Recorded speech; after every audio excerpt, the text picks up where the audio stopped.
Masih bersama saya Listia Widya dan kembali kami sampaikan berita Mataram hari ini. Jembatan putus akibat banjir, warga di Lombok Tengah minta Pemda segera memperbaiki. Kantongi alat bukti, polisi tetapkan Kabid SMK Dinas Pendidikan dan Kebudayaan NTB menjadi tersangka pungli.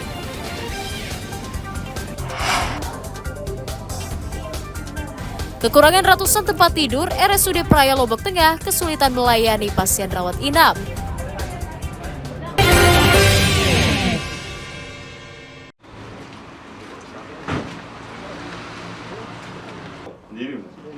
Kenapa dia berdua? Seorang pemuda berinisial FR 38 tahun asal Cakranegara diringkus Direktorat Reserse Narkoba Polda Nusa Tenggara Barat karena diduga mengedarkan narkoba di lingkungan tempat tinggalnya. Tersangka ditangkap di rumahnya di lingkungan Karangbagus saat menunggu pembeli yang ternyata polisi. Polisi menyita 15 bungkus paket sabu-sabu seberat 67 gram yang disembunyikan di dalam kamarnya.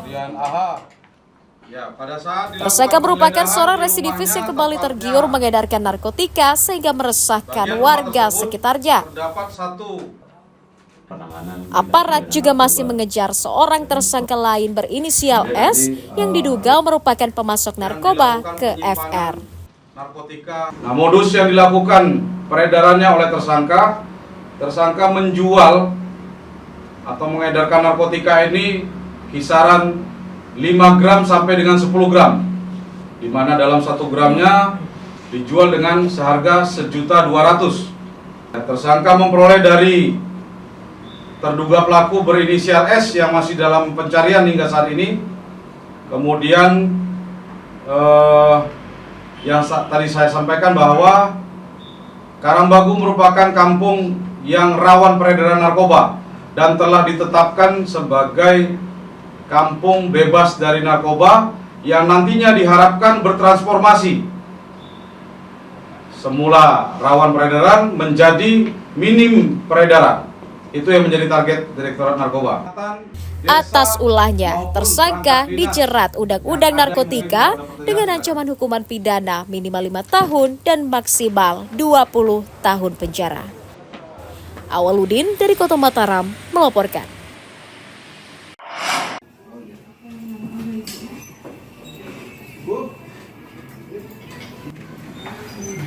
Kepolisian Resor Kota Polresta Mataram menetapkan Ahmad Muslim, Kepala Bidang Pembinaan SMK Dinas Pendidikan dan Kebudayaan Provinsi Nusa Tenggara Barat menjadi tersangka dugaan pungli pengadaan bahan bangunan SMKN 3 Mataram.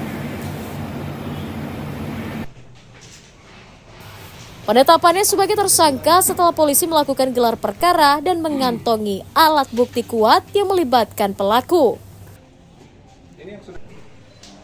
Alat bukti tersebut berupa uang tunai 50 juta rupiah yang rencananya akan diserahkan rekanan beserta 2 unit ponsel yang berisi percakapan tersangka dengan korban. Ahmad Muslim meminta uang sebesar 5 hingga 10% dari total besaran proyek pengadaan bahan bangunan dengan alasan untuk pengurusan administrasi. Polisi juga masih menelusuri dugaan keterlibatan pihak lain dalam kasus pungli tersebut. Kami Satreskrim Polresta Mataram, khususnya Tipikor, setelah melakukan pemeriksaan rangkaian upaya penyidikan, melakukan pemeriksaan saksi-saksi, menyita barang bukti yang ada, tentunya periksa ahli. Kemudian kami sudah melakukan gelar perkara terhadap perkara tersebut, cukup bukti untuk kami tetapkan tersangka atas nama AM. Dalam jabatan ada berapa orang yang ditetapkan tersangka dari 6 orang? Satu orang. Sementara sisanya kami lakukan pendalaman. ini langsung ditahan statusnya? Ya, kami ikuti prosedur dulu, dalam artian kami 1 kali 24 jam dulu habiskan kami lakukan pemeriksaan saksi-saksi untuk menentukan. Kabid SMK Dinas Pendidikan dan Kebudayaan NTB ditangkap dalam operasi tangkap tangan oleh unit Tipikor Polresta Mataram awal pekan lalu atas laporan masyarakat. Polisi menjerat tersangka dengan pasal 12 Undang-Undang Nomor 20 Tahun 2001 huruf E tentang tindak pidana korupsi dengan ancaman hukuman pidana maksimal 20 tahun dan denda 1 miliar rupiah. Dari Kota Mataram, Emi Kusuma melaporkan.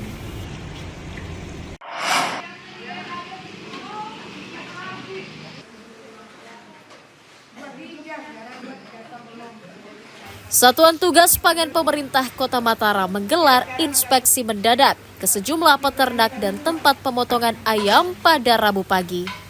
Hal itu menyusul naiknya harga daging ayam di pasaran diduga akibat minimnya pasokan dari peternak. Dalam sidak tersebut, Satgas mendapatkan informasi minimnya stok ayam karena peternak banyak yang memilih tidak beroperasi sementara karena terdampak cuaca.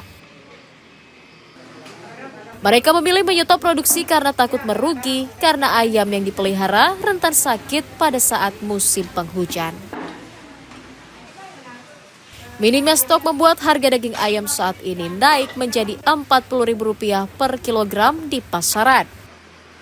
Nah, kebetulan kita turun ke pasar, salah satu pasar juga di Kota Mataram, yaitu dengan kita lihat kondisi harga ayam, di mana di pasar tradisional harga ayam itu sekitar 38.000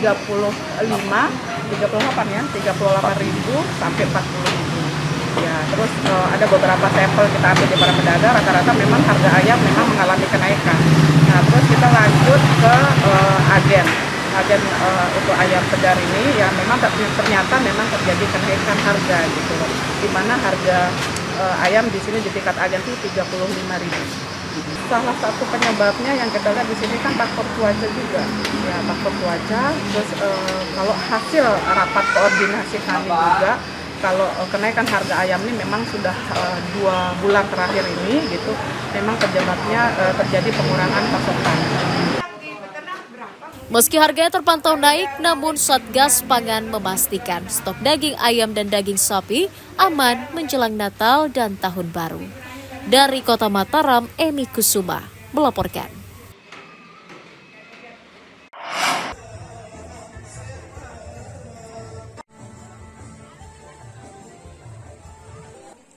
Puluhan warga desa Banyumula, Kecamatan Kediri, Kabupaten Lombok Barat menyerbu operasi pasar murah yang digelar Dinas Ketahanan Pangan Provinsi NTB di kantor desa setempat pada Rabu siang.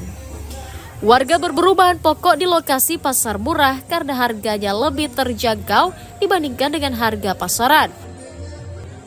Beras dijual Rp10.900 per kilogram, cabai dijual Rp18.000 per kilogram, minyak goreng dijual Rp15.000 per liter, sementara telur dijual Rp42.000 per papan. Gerakan pangan murah digelar secara bertahap hingga ke desa-desa untuk mengantisipasi lonjakan harga menjelang Natal dan Tahun Baru. Terkendali, itu yang paling terkendali, bukan hanya gas, tapi dia terkendali. 1,46% itu, sebetulnya itu sudah sangat rendah sekali. Kalau ada orang yang bilang bahwa ada kenaikan, apa kita saksikan bawang umpamanya? Ya. Bawang sekarang berapa sekarang bawang? Bawang sampai 18.000. 40. Kalau di sini kan bisa 32.000. Cabai juga begitu, tomat juga. Nah, apa yang kita saksikan? Ada perubahan harga itu kan wajar kan? Kegiatan tersebut diapresiasi warga yang berharap pasar murah terus digelar hingga awal tahun nanti. Mau beli beras 10 kilo, rencana mau beli bawang putih sama minyak goreng. Harganya lebih murah ya di sini. Ya gitulah. Harganya murah, beda sama di kios. Ya cukup terbantu. Mudah-mudahan diadakan lagi. Di pasar lebih mahal ya Bu. Pemerintah biar lebih ditekan lagi harganya gitu. Bahan komoditinya, baik bawang putih semuanya lah, terutama minyak gorengnya.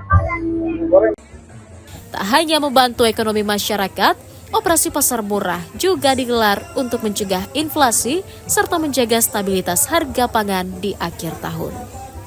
Hairul Amri melaporkan dari Kabupaten Lombok Barat.